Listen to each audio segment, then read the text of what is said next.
ମାତାଇନି ଭାରତ मंचासीन उपस्थित विद्यालय कर्णधार प्रधानाचार्य महोदय, सभापति संपादक महोदय, मोर पूज्य गुरु सत्य सार, भक्ति सार, परम गुरु सार, सम्मुख भाग उपस्थित विद्यालय आचार्य आचार्य बंधु भगिनीगण एवं ये विद्यालय जो माने शिक्षा ग्रहण कर आगू बढ़ुंट बढ़ी आगू चली आदर छात्र छात्री मान आज विषय एक सुदृढ़ सुरक्षित तथा स्वतंत्र देश गठन में राष्ट्र गठन में जीवशक्तिर भूमिका अति गुरुत्वपूर्ण प्रसंग मन हुए। तेरे प्रसंगर आलोचना पूर्वर मोर अनुभव होउची जे सर्वाग्रे राष्ट्र ठीक रहिले आमे ठीक रहिबा। ये तत्व को आमे सम्मान दबा एवं ग्रहण करने दरकार। यदि राष्ट्र असुरक्षित अच्छी स्वतंत्र होना सुदृढ़ होना तेबे आमे मध्य तार भागीदारी हवा अर्थात आम मान स्वतंत्र परिचय या क्रम देखिले आमे ये प्रसंग को निजे गुरुत्व सहित चिंता करवा अन्य मानक मध्य ए विषय प्रेरणा जोगेबा दरकार। तेरे स्वतंत्र यूनिक आमे एभली एक राष्ट्र गठन करवा भारत को एभली दिगरे आमे प्रेरित करैबा जेपरिक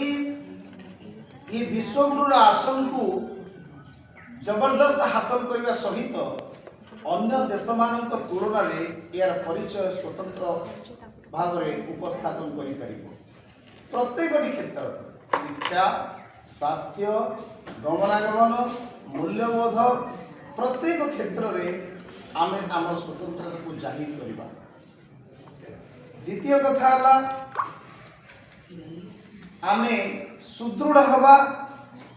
स्ट्रंगेस्ट हवा जदि अन्य मान सहित आमे तुलनात्मक भाव में आगे न पारिबा पारंगमन हो पारिबा तेबे एटा आमर स्वप्न रही। तेणु अन्य देश गुड़िक विभिन्न क्षेत्र में जमी आगे चली प्रगतिशील राष्ट्र अच्छा एवं विकसित राष्ट्र भी अच्छा तेरे विकसित राष्ट्र मानक ताल दे आम आग को बढ़िले आम से मध्य स्वतंत्र परिचय पाइबा। वर्तमान भारत स्थिति भारत एक विकासोन्मुखी बा विकासशील राष्ट्र आमको आग को बढ़िया प्रथम विकसित राष्ट्र परिणत करने पड़ो परवर्ती समय विकसित राष्ट्र मान सहित प्रतियोगिता करी आमको स्वतंत्र मर्यादार आसन में आसीन होगा पड़ो। शेष कथा सुरक्षित राष्ट्र तार मन हुए आमे अनुभव करुचे आमे असुरक्षित अच्छे आमे जदि आज नारी महल रु परिवार रु समाज रु राष्ट्र पर्यंत चिंता करिबा आमे कहूचे आमे स्वाधीन देश नागरिक किंतु आज नारी असुरक्षित आज शिशु असुरक्षित आज श्रमिक असुरक्षित आज कृषक असुरक्षित कारण प्रत्येकंकर जो प्रकार भित्तिभूमि विकास होगा कथा ताहा होई पारि नाही जदिओ स्वाधीनता अनेक वर्ष चली जाइए। तेबे ये दृढ़ संकल्प नहीं आमे आगेबा एवं विशेष जहाँ कहुई युव शक्तिर एथिरे कौन योगदान रही तेरे आमर मनीष साधारणतः 5टी अवस्था दे आगु तार जीवन को समापन करता प्रथम शैशव अवस्था, परवर्ती समय बालक अवस्था बाल्य अवस्था, तापर कैशोर अवस्था, युवक अवस्था एवं वृद्ध अवस्था।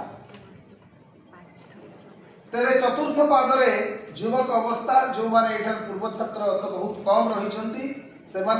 शैशव अवस्था, बाल्य अवस्था एवं कैशोर अवस्था को संपूर्ण भाव में समापन कर जो शिक्षायतन सहित बा जो परिवार सहित से सामिल होती से परिवार से समाज से शिक्षायतन से शिक्षा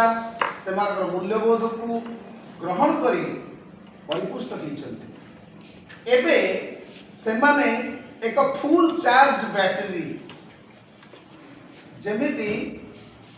गोटे बैटरी फुल चार्ज होता समय रे अति खूब सुंदर आलोक प्रदान करे, तेरे युव शक्ति हूँ से प्रकार प्रतिभा जहाँ पाखे भरपूर ऊर्जा रही था। 77तम गणतंत्र दिवस रे जो आयोजन करा जायछि सरस्वती शिशु मंदिर उपस्थित आगे बसवा अतिथि मंडली देवाशिष सार, गतिश्वर सार, सत्य सार, ये विद्यालय सभापति संपादक समस्त को प्रणाम। विद्यालय गुरुजी गुरुमा मान को विशेष भाव में मुझे प्रणाम जनाऊँगी जे सेमानकर प्रचेष्टा गाइडलाइन अनुसार जारी रखिंट अल्प हेले फलप्रद हम समय को अपेक्षा करूँ। विशेषकर जो मैंने भागीदारी पिला जहाँ पाइका ये आयोजन जी अच्छा से आलोचना उपादेय सर्वोपरि प्रसंगटी स्वतंत्र सुरक्षित समृद्ध सुदृढ़ भारत गठन चली आमे केवल भागीदारी मात्र बत्ती जलुची आमे टिके घी पकईदबा बत्तीटा आहुरी जल प्रसंग में देवाशीष सार तो पूर्ण आलोचना करी सब कहीदे तथापि मुझे दुई पद कहबी पाई गोटे छोटिया गल्प पिंपुड़ीटे चढ़ुची कांथरे ताठार अधिक ओजनर गोटे झील नाड़ को धरिकी ता पाखरे जंदाटी रही कहूची अरे पिंपुड़ी तोर केते बड़ तू एते बड़ भार को बहन कर पिंपुड़ी जी चढ़ुची टिके खसी आसी तलू पुणी चढ़ुची पुणी खसी आसी भाव में चढ़ी चढ़ी से लक्ष्य स्थल में पहुँची जाते जंगा बहुत जहाँ छोट है चित्त ऊपर चली गली आज भारत वर्ष अवस्था से पहुँची गोटे समय थिला भारत निजक छोट मानुला किंतु अटल बिहारी वाजपेयी प्रचेषा पर भारत जो शक्ति पाई आणविक शक्ति परवर्ती पर्याय युवक युवती मान द्वारा जब सब रिसर्च कराई भारत एक पूर्ण सक्षम शक्ति संपन्न राष्ट्र परिणत होती। आज आपने टीवी देखिए सका जो राजपथ थिला कर्तव्य पथरे प्रशासन जाता देखु राजपथ कर्तव्य पथ केवल डिफरेंस इन टर्म्स से डिफरेंस टर्म्स भितर भारत स्वप्न आगक चलती भारत स्वप्न रथ आगे शुणुली तो आपण आलोचना पिला कहते से संपर्क जहाँ एक कहवा लोके ओडिशा कहले बाहर लोक चिंता करेंगे किंतु मो जगन्नाथ पाखे कहले जगन्नाथ पाखे कारण काली संध्या बेले प्राय राति 11टा 12टा पर्यंत जगन्नाथ को देखापी टे मुंडिया मारे लोक से लाइन लगी था कौन रही था से अफुरंत शक्ति ए देश अच्छी जो पिंपुड़ी बोही नौला कहापाई से बोही नौला तार खाद्य जो पिंपुड़ी खसी जाऊला आउ कि पिंपुड़ी देखी ताकू सहयोग कले धीरे धीरे से जो प्रगतिर रथ गढ़ी चले आज जो युव शक्ति से भाव में हाथ को हाथ मिली ए देश को आग को बढ़े नवा दरकार किंतु बहुत समय पिलामाने हतोत्साहित हो पड़ती जदिओ से पाखे ज्ञान नहीं जे आम कौटी कौन सुजोग अच्छी विद्यालय स्तर कॉलेज पर्यंत यूनिवर्सिटी पर्यंत भल पढ़ुवा पिला भल ज्ञान आहरण करने इच्छा शक्ति थी पिला यथेष्ट सुजोग रही पिला कहते आम सुजोग नहीं यथेष्ट रही विद्यालय स्तर में eco club science club scout guide red cross सहित अनेक संगठन रही जो पिला भाग नहीं निजर पारदर्शिता प्रदर्शन करती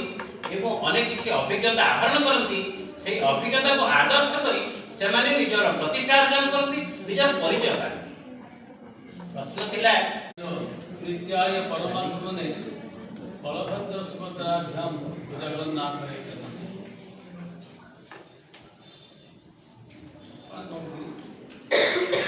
कहबार गोटे भाव नहीं आम ये समझे आसीचे पिला कहले गुरुजी मैंने कहले गुरुमा मैंने कहले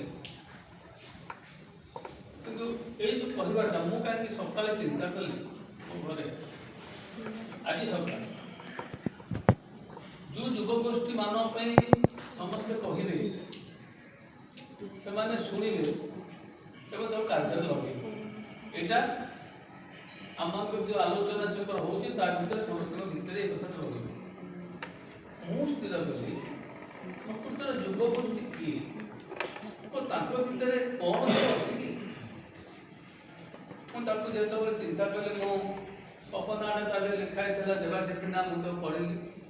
जहाँ कहला मुझ तार गुरु ताको पढ़ी मनीष कर भावे आज भी अनुभव कली से बाबद कौन मु अनुभव करी मो पिला पाखे युवगोष्ठी पाखे तो अनेक युवक मुझे उतारी मन में गर्व आसे से उतुरी मन में गर्व आसे तेणु मुझे कथा भावुँ प्रथम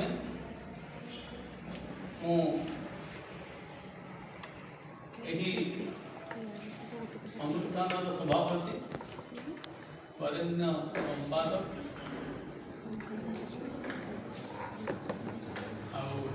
प्रधान गुरुजी गुरुमा और सर्वोपरि मोर छात्र देवाशीष मत चमके देला सीता कहबार मोर बंधु अर्जुन सार एवं मोर भातृप्रतिम भक्ति एवं विशेष भाव में श्रद्धा छात्र छात्री गोटे कथा मुझे लक्ष्य कली जो भौरी कहला कहना अंकिता महाराणा गोटे भल प्रश्न कहला प्रकृत में मातृभूमि मातृभाषार ममता जागृत जन्म नहीं ताकि ज्ञानी गणरे गणी अज्ञान रही सत कथा तीनटा भाषा में पढ़ो ठीक अच्छे कि बंगाली मैंने आसिक बंगला भाषा कहते ओडिया भाषा कहीं कहना प्रथम से कथा से उद्रेक कर धन्यवाद दूसरी से माने गुरुमा कही से कथा को सी कहले तीनटा भाषा को आम शिक्षक पढ़ी मातृभाषा से कहते भल होता तेणु ताकू धन्यवाद दूसरी मातृभाषा से भल पाऊँगी और मातृभाषा अनेक कार्य तो मोर उद्देश्य कौन थी समृद्ध स्वतंत्र और सुरक्षित राष्ट्र गठन में युवगोष्ठी भूमिका युवगोष्ठी किए युवगोष्ठी कौन करे कौन तेणु मनीष चार जन भाई कहते मनीष चारोटी अवस्था मध्य मुख्यतः चारोटी अवस्था मध्य आमर युवक अवस्था बेस गुरुत्वपूर्ण 18 ରୁ 35 वर्ष पर्यंत यही युवगोष्ठी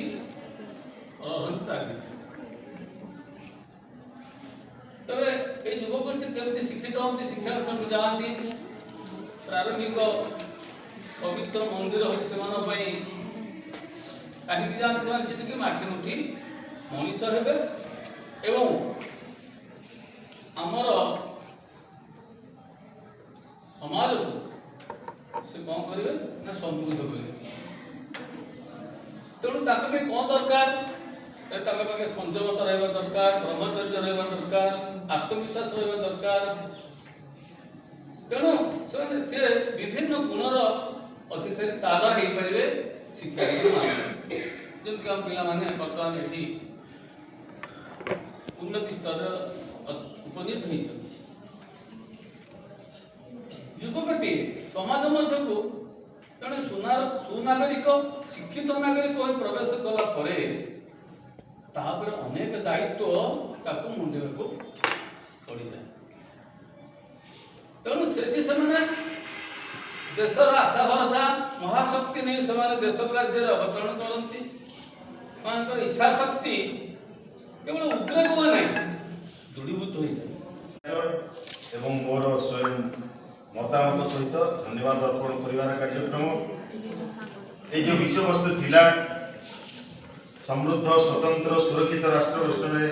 ଯୁବଗୋଷ୍ଠୀର ଭୂମିକା, ଭାରତ ଏକ ଯୁବ ଶକ୍ତି, ଯାହା ସାନ ଭାଇ ଦେବାଶିଷ କହୁଥିଲା ଯେ 1893 ମସିହାରେ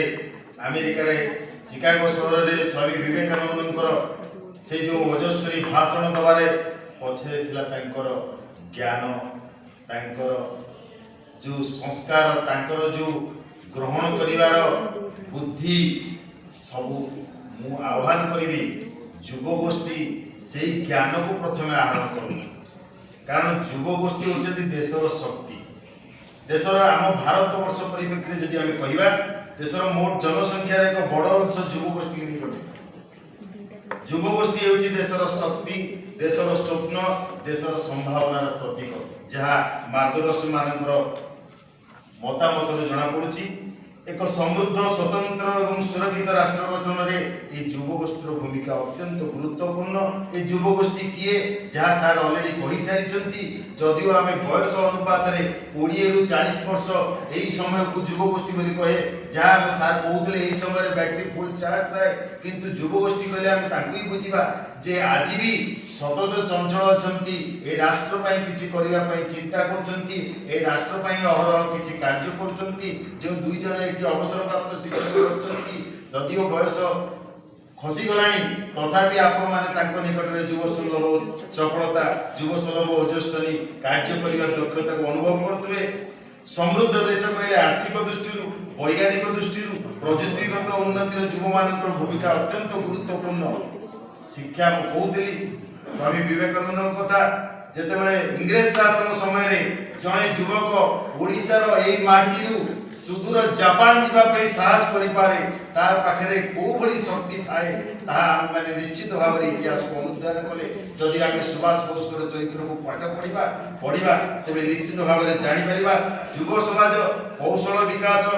ଉଦ୍ୟମତା, ଯାହା ଏଣ୍ଟରପ୍ରେନ୍ୟରସିପ୍ ଯାହା କହୁଥିଲେ, ଏବଂ ନବୋନ୍ମେଷ ଇନୋଭେସନ୍ ଯେଉଁ କଥା ଏଠି ପିଲାମାନେ କହୁଥିଲେ, ସେ ମାଧ୍ୟମରେ ଯୁବଗୋଷ୍ଠୀ ଦେଶର ଅର୍ଥନୀତିକୁ ନିଶ୍ଚିତ ଭାବରେ ଶକ୍ତିଶାଳୀ କରିପାରିବେ। କୃଷି କ୍ଷେତ୍ରରେ ଯାହା କହୁଥିଲେ, କୃଷକଟିଏ ହୁଅ, ନିଶ୍ଚିତ ଭାବରେ ସର୍ବଶ୍ରେଷ୍ଠ କୃଷକ ହୁଏ। ତମେ ଜନ୍ କେନେଡିଙ୍କ ଭାଷାରେ ତୁମେ ଘାସ କାଟ କିମ୍ବା ଘୋଡ଼ା ଚଢ଼, ସବୁଠାରୁ ଶ୍ରେଷ୍ଠ ବ୍ୟକ୍ତି ହେବା ପାଇଁ, ତୁମେ ଅଦ୍ୱିତୀୟ ହେବା ପାଇଁ ସବୁବେଳେ ଚେଷ୍ଟା କର। ମୁଁ ଯୁବକମାନଙ୍କୁ ସେହି ଆହ୍ୱାନ ଦେବି, ଯଦି ତୁମେ କୃଷି କାର୍ଯ୍ୟ କରୁଛ ତେବେ ସର୍ବଶ୍ରେଷ୍ଠ କୃଷକ ହୁଅ, ଜଣେ ଶିଳ୍ପୋଦ୍ୟୋଗୀ ହେଉଛ ତେବେ ସର୍ବଶ୍ରେଷ୍ଠ ଶିଳ୍ପୋଦ୍ୟୋଗୀ ହୁଅ। ସେବା କ୍ଷେତ୍ରରେ ଯୁବକମାନେ ହିଁ କେବଳ ସେବା କ୍ଷେତ୍ରରେ ଏ ଶିଶୁ ସମାଜକୁ ଏବଂ ଯେଉଁମାନେ ଆମର ବରିଷ୍ଠ ନାଗରିକ ସମାଜ ଅଛନ୍ତି, ଯେଉଁମାନେ ଆଜି ସବୁଠାରୁ ସମାଜରେ ବିପଦଗ୍ରସ୍ତ, ସେମାନଙ୍କର ସାହାଯ୍ୟ ଦିଗରେ, ସେବା କରିବା ଦିଗରେ ଏ ଯୁବକମାନେ ନିଶ୍ଚିତ ଭାବରେ ଏ ରାଷ୍ଟ୍ରର ସେବା କରିପାରିବେ। ଡିଜିଟାଲ ଭାରତ, ଆଜିକାଲି ପେପର ଓଲଟେଲେ ସବୁଦିନ ସକାଳ ଆମେ ଦେଖୁଛେ ବୟସ୍କ ନାଗରିକମାନେ ସାଇବର କ୍ରାଇମର ଶିକାର ହେଉଛନ୍ତି, ସେ କ୍ଷେତ୍ରରେ ଯୁବକମାନେ ଆଗେଇ ଆସିବା ଉଚିତ। ଷ୍ଟାର୍ଟଅପ୍ ଭଳି ନୂତନ ପ୍ରଧାନମନ୍ତ୍ରୀଙ୍କର ଆହ୍ୱାନ, ଷ୍ଟାର୍ଟଅପ୍ ସଂସ୍କୃତି ଭଳି କ୍ଷେତ୍ରରେ ଯୁବକମାନଙ୍କର ଅବଦାନକୁ ନିଶ୍ଚିତ ଭାବରେ ରାଷ୍ଟ୍ର ଅପେକ୍ଷା କରିବ। ସ୍ୱତନ୍ତ୍ରତା କେବଳ ଆମେ ସୀମାର ସ୍ୱତନ୍ତ୍ରତା ବା ସୀମାର ରାଜନୈତିକ ସ୍ୱାଧୀନତାକୁ ଆମେ ସ୍ୱତନ୍ତ୍ରତା ବୋଲି ମାନିବା ନାହିଁ। ନିଜର ମନୋଭାବରେ, ନିଜର ଚିନ୍ତାଧାରାରେ ଯଦି ଆମେ ସ୍ୱାଧୀନ ହୋଇପାରିବା, ତେବେ ଆମେ ଏକ ସ୍ୱତନ୍ତ୍ର ଦେଶ ଭାବରେ ନିଜକୁ ପରିଗଣିତ କରିପାରିବା। ଗଣତନ୍ତ୍ରର ସୁଦୃଢ଼ତା ପାଇଁ ଯୁବଶକ୍ତି ହେଉଛନ୍ତି ଭୋଟଦାତା, ଯୁବଶକ୍ତି ହେଉଛନ୍ତି ମତଦାତା, ସେମାନେ ହେଉଛନ୍ତି ସଚେତନ ଭୋଟର, ଯେଉଁମାନେ କି ଏ ଦେଶର ଏ ରାଷ୍ଟ୍ରର ସେବା କରିପାରିବେ। ନିଜର ବହୁମୂଲ୍ୟ ଭୋଟଟିକୁ ନିଶ୍ଚିତ ଭାବରେ ଏକ ସୁଯୋଗ୍ୟ ବ୍ୟକ୍ତିକୁ ପ୍ରଦାନ କରି ସାମାଜିକ ଦାୟିତ୍ୱବୋଧ, ନାଗରିକ ସଚେତନତା ଏହା ଅତ୍ୟନ୍ତ ଆବଶ୍ୟକ। ସ୍ୱାଧୀନତା ସଂଗ୍ରାମରେ ଯେପରି ଯୁବକମାନେ ଆଗୁଆ ଥିଲେ, ସେପରି ଆଜି ମଧ୍ୟ ସାମ୍ବିଧାନିକ ମୂଲ୍ୟବୋଧକୁ ଆମେମାନେ ସମସ୍ତେ ଜାଣିଛେ। ଆମର ସମ୍ବିଧାନ ଆଜିର ଦିନରେ 1950 ମସିହା ଜାନୁଆରୀ ମାସ 26 ତାରିଖ ଦିନ ପ୍ରଣୀତ ହୋଇଥିଲା। ଯେଉଁ ସମ୍ବିଧାନ 14ରୁ 32 ଧାରା ମଧ୍ୟରେ ଆମକୁ ମୌଳିକ ଅଧିକାର ପ୍ରଦାନ କରିଛି, କିନ୍ତୁ ଆମେ ଭୁଲିଯାଏ ଯେ 51A ରେ 11ଟି ମୌଳିକ କର୍ତ୍ତବ୍ୟ ମଧ୍ୟ ରହିଛି। ସେ ମୌଳିକ କର୍ତ୍ତବ୍ୟ ଗୁଡ଼ିକୁ ଯଦି ଆମେ ଯୁବ ସମାଜ ପାଳନ କରିବାର ଆବଶ୍ୟକତା ବା ଯୁବ ସମାଜ ଯଦି ତାକୁ ପାଳନ କରେ, ତେବେ ଆପେ ଆପେ ଆମ ଦେଶର ଅନ୍ୟାନ୍ୟ ସବୁ ସମାଜ ସୁରକ୍ଷିତ ହେଇଯିବ।